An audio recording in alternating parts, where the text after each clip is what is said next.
Satu-satunya sepeda motor yang pernah bersama 3 presiden dan wakil presiden dan Yang calon presiden. mungkin kalau dilelang harganya langsung melonjak Langsung ya. melonjak itu ya. Mhm. Akhirnya Bu Mega lebih realistis bahwa oke, ya yang bisa berdiri pada kakinya sendiri adalah Mbak Puan gitu. Sikap politik PD Perjuangan kan tentu akan dibaca oleh Pak Jokowi, dibaca oleh Pak Prabowo sebagai presiden elek, dibaca oleh ketua-ketua partai yang lain. Kenapa Puan yang ngomong? Nah, kalau masalah saya bikin itu kayak hari pertama. Pangeran kegelapan, Iya, iya, iya. Voldemort keluar lagi itu. Mhm. Jalan gelap demokrasi keluar lagi itu. Anomali demokrasi itu keluar lagi itu. Nggak akan selembut yang kemarin itu gitu loh. Assalamualaikum warahmatullahi wabarakatuh. Kembali lagi ke channel kami, Ngabarin Kabar Tekabar. Muhammad Kodari atau yang akrab disapa dengan Mr. Q memberikan pandangannya terkait siapa yang pantas menjadi ketum PDIP menggantikan Ibu Megawati kelak. Siapa yang lebih pas menggantikan Ibu Megawati? Mari kita simak saja obrolan Mr. Q di Cokro TV yang dipandu oleh Mr. Sahal. Let's go, kita simak bersama. Kita fokus ke fenomena yang menurut istilah Mr. Q sendiri adalah the rise of Puan. Iya. Fenomena naiknya Puan Maharani. Nah ini saya ingin mendapat penjelasan nih dari Anda nih, dari Mr. Q itu. Gimana? Kenapa itu Anda menyebutnya sebagai the rise of Puan? Ya karena memang saya lihat di Rakernas kali ini salah satu bintangnya ya, dan salah satu pesan politik yang paling kuat itu adalah the rise of Puan. Puan ini Puan Maharani, putri Ibu Megawati yang sekarang sedang menjabat sebagai anggota DPR, sebagai ketua DPR.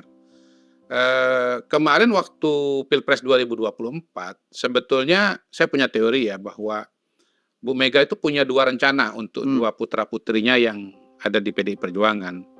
Untuk Mbak Puan, beliau akan ditempatkan di pemerintahan, dan untuk partai, menjadi ketua partai itu diproyeksikan adalah Prananda Prabowo. Tetapi begitu saya lihat pada hari pertama, ternyata Prananda Prabowo nggak hadir. Bahkan kabarnya sampai dengan hari terakhir pun juga tidak hadir. Walaupun sudah diberikan informasi atau keterangan atau justifikasi bahwa mungkin sedang di luar negeri kemarin anaknya wisuda gitu. Kalau wisudanya udah ya pulang dong. Kalau pulang-pulang kan gitu. Kemudian pada hari terakhir Mbak Puan itu pidato penutup ada 17 poin rekomendasi. Dan saya melihat dengan kerasnya pidato Bu Mega pada hari pertama dibandingkan dengan rekomendasi itu ada moderasi yang luar biasa. Gitu. Beberapa masih agak sental-sentil kan. Misalnya mohon maaf kepada rakyat Indonesia karena ada kader yang melanggar etika. Ya kan? Ini dari Mbak Puannya. Dari Mbak Puannya gitu. Tetapi dalam situ tidak menyebut nama. Lalu Pak Said Abdullah sendiri sebagai salah satu pengurus teras sudah mengatakan bahwa itu tidak ditujukan kepada nama tertentu misalnya. Walaupun tentu imajinasi masyarakat akan bermain ya pada nama tertentu misalnya begitu.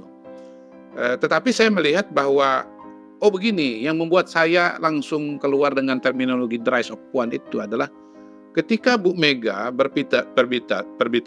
berpidato dan mengatakan Mbak Puan kita gantian dong. Saya pengen keluar negeri sebagai ketua DPR dan Mbak Puan yang di sini jadi ketua umum partai. Sebetulnya itu kan joke. Pasti joke, karena Bu Mega tidak mungkin jadi ketua DPR, karena beliau bukan anggota DPR. Tidak ada ceritanya ketua DPR itu bukan anggota DPR. Tetapi kan itu mungkin sedikit banyak alam bawah sadarnya Bu Mega, bahwa memang Mbak Puan ini udah mulai dipertimbangkan untuk menjadi ketua umum PDI Perjuangan. Artinya ada perubahan rencana dari Ibu Mega terhadap Mbak Puan. Oke, sorry sebelum Anda melanjutkan. Tadi kan ada teori Anda ketika menjelang Pilpres punya teori bahwa Mbak Puan diproyeksikan untuk tetap di pemerintahan atau di ketua DPR ya.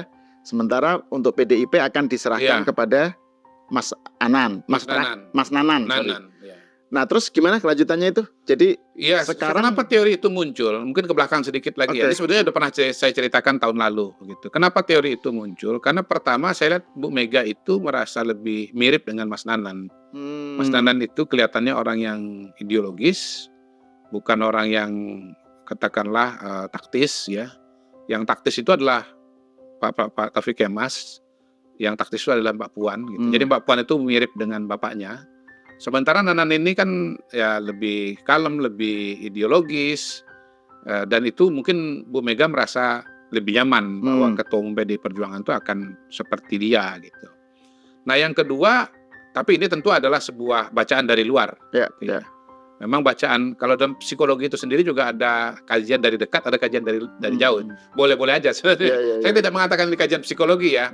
Tapi dari apa yang sempat saya lihat dan kemudian dilihat juga oleh teman-teman yang lain yang lebih lama, lebih berproses di keluarga Teguh Umar atau di PDI Perjuangan, ada cerita bahwa selama Pak Taufik Kemas menjadi tokoh di PDI Perjuangan dan Pak Taufik Kemas masih ada, memang peran-peran itu lebih banyak diberikan kesempatan kepada Mbak Puan dan kurang kepada Mas Nanan.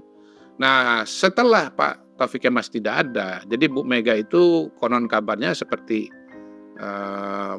mau memberikan ruang yang lebih besar kepada Mas Nanan untuk bergerak, katakanlah begitu. Nah, saya melihat Pilpres 2024, kenapa kemudian yang diputuskan oleh Bu Mega adalah Mas Ganjar, dan Bu Mega tidak mau Mas Ganjar jadi wakilnya Pak Prabowo, begitu ya.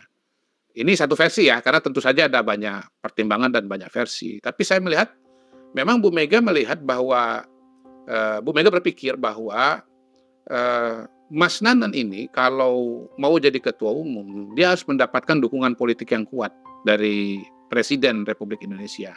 Dan Presiden Republik Indonesia itu adalah Mas Ganjar. Gitu. Tentu dengan catatan kalau Mas Ganjar menang ya. Nah itu yang membuat Bu Mega tidak misalnya mendukung Pak Prabowo sebagai calon presiden atau mengizinkan Mas Ganjar sebagai calon wakil presiden. Kan pernah ada opsi bahwa pasangannya adalah Prabowo dengan Ganjar ya. Di sebuah gambar dan sebuah kunjungan yang sangat terkenal itu bersama dengan sepeda motor yang saya pernah sebut itu kan. Satu-satunya sepeda motor yang pernah bersama 3 presiden dan wakil presiden. Mungkin kalau dilelang harganya langsung melonjak. Langsung melonjak itu ya. Nah itu hemat saya merupakan variabel yang menentukan keputusan Bu Mega kepada Mas Ganjar. Nah kenapa kepada Mas Nanan. Nah, kenapa Mas Nanan ini membutuhkan dukungan? Karena memang secara profil Mas Nanan ini memang tidak sekuat Mbak Puan. Mbak Puan itu jadi anggota DPR, Mas Nanan setahu saya tidak. Mbak Nanan jadi menteri, Mbak Puan jadi menteri, Mas Nanan pasti tidak. Mbak Puan jadi anggota DPR, Mas Nanan tidak. Gitu. Jadi Mbak Puan ini lebih berproses dalam pengalaman pemerintahan. Mbak Puan juga lebih banyak tampil di publik ketimbang Mas Nanan. Kita melihat Mas Nanan kan sangat-sangat terbatas. Mungkin setahun sekali 2 kali saja pada acara-acara resmi PDI Perjuangan. Itu pun sekilas gitu. Beda kalau Mbak Puan sebagai anggota DPR, acara ini, acara itu, sebagai menteri, kegiatan ini, kegiatan itu. Jadi karena profilnya tidak sekuat Mbak Puan, mungkin secara politik perlu didukung oleh presiden terpilih. Gitu. Nah tetapi dengan kekalahan Mas Ganjar di Pilpres 2024 ini, maka skenario untuk memajukan Prananda Prabowo itu tidak serealistis atau tidak sekuat dulu lagi. Gitu. Akhirnya Bu Mega lebih realistis bahwa ya yang bisa berdiri pada kakinya sendiri adalah Mbak Puan gitu. Yang lebih berpengalaman dan mungkin sudah diterima oleh elit politik adalah Mbak Puan. Gitu. Jadi ya joke-nya Mbak Mega atau Bu Mega itu menurut saya di satu sisi adalah joke. Tapi kalau dibaca bahwa itu merupakan pesan tersirat bahwa Bu Mega melihat Mbak Puan sebagai calon ketua umum PDI Perjuangan di masa depan, menurut saya bisa dijustifikasi juga, bisa dilegitimasi juga gitu. Jadi itulah yang membuat saya mengatakan Pilpres 2024 ini the rise of Puan. Dilalah ya yang membacakan sikap politik PDI Perjuangan adalah Mbak Puan. Sikap politik PDI Perjuangan kan tentu akan dibaca oleh Pak Jokowi, dibaca oleh Pak Prabowo sebagai presiden-elek, dibaca oleh ketua-ketua partai yang lain. Kenapa Puan yang ngomong? Memang dia adalah ketua bidang politik. Tapi kenapa ya isinya seperti itu? Menurut saya itu artinya ruang itu diberikan oleh Bu Mega kepada Mbak Puan. Kalau dia ketua, tapi kan Bu Mega bisa tunjuk yang lain ngomong. Yang kedua Mbak Puan ngomong, tapi kan isinya kan bisa aja diveto oleh Bu Mega. Bisa nggak isinya dibikin lebih keras seperti pada hari pertama gitu? Hemat saya ini pidato yang bikin dominannya adalah Mbak Puan dan tim, bukan Mas Hasto. Nah, kalau Mas Hasto yang bikin itu kayak hari pertama. Pangeran Kegelapan, Voldemort keluar lagi itu. Jalan gelap demokrasi keluar lagi itu.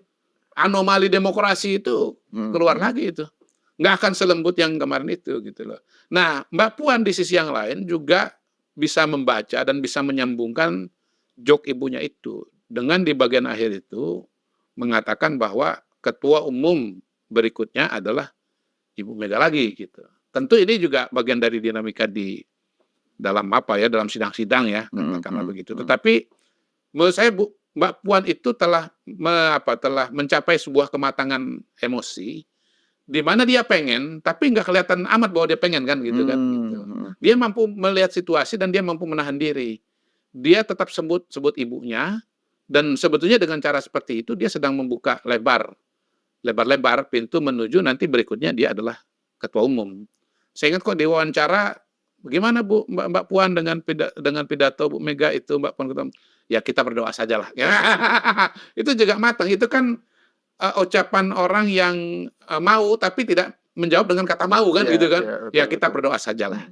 Jadi saya melihat bahwa ya masa depan PDI Perjuangan ini kelihatannya sudah nampak ya. Bahwa penerus PDI Perjuangan, Bu Mega di PDI Perjuangan itu kemungkinan adalah Puan Maharani. Tidak sekarang, karena tahun 2025 masih Ibu Mega, tapi mungkin di atas 2029 atau di atas 2030.